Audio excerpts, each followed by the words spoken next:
kingpin Bello Turji after a series of recent bombardments on his hideout. According to the defense headquarters, the second-in-command to terrorist kingpin Aminu Kanawa was killed by troops of Operation Fansan Yama. Recall that the defense headquarters had vowed to capture or kill Turji in 2025 after he repeatedly made mockery of the military and challenged them to combat in December 2024. Olandede, very quickly, how welcoming is this message? They are closing in on them. I'm so happy. Right. I'm so happy because this is a man that sometimes in December was telling the military that the military can come for a battle. And why is now running for that battle? Okay. Why is not running for the battle? You should be ready for the battle. And let me commend our military and this government especially. In the last 2 years, going to 2 years now, many terrorists have been killed.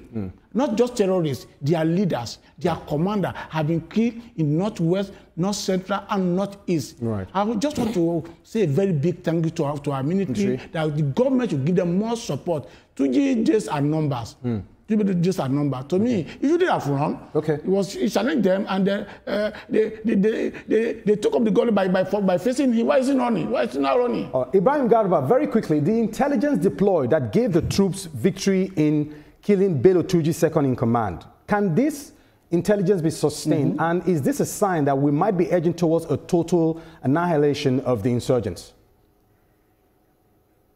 Look, Mark, you don't negotiate with terrorists. They started this whole war. Right. And the issue is simple. You know, when the heat, or rather the fire in the kitchen becomes too hot, all you need to do is to run out. Right.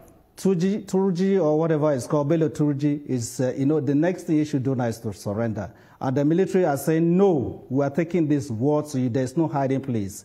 You know, initially, when the terrorists took over our territories, they were operating between, the axis of Yobe, Borno, and Adama. Now, Bello Turji is now in charge of Niger, Zamfara, Sokoto State. And the military now has taken this war to him. And you're asking them to slow down. No, there's no negotiation. You are fighting the country and you are fighting the military. I think so far so good. I will commend Mr. President and the Minister of Defense for the effort so far. It shows that, one, they are very patriotic. It shows that they are not ready to sabotage the system. It shows that Nigeria is working. And we must finish this thing between January and the second week of February so that we can have peace. Banditry is not acceptable. Terrorism cannot be negotiated. And we must support the military information so that they can finish the job on time. All right, Oladende, very quickly. Now, with what is happening at the moment, we expect that this particular victory should be sustained. But we discover that the military, when we experience a victory, there is a relapse and these guys recoup and come back again. How can we sustain this victory to end it all? This is a guerrilla war. It is not easy to just, how will I put it now?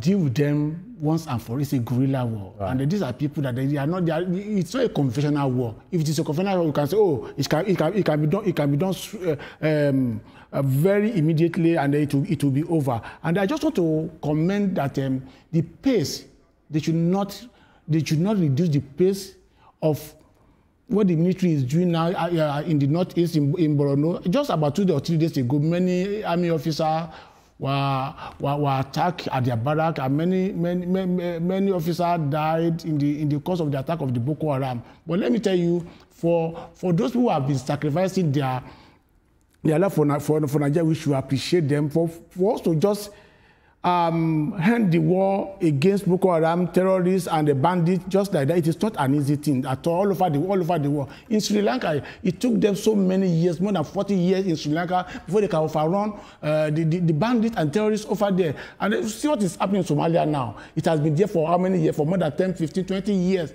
The government cannot handle it alone. It happened all over the world.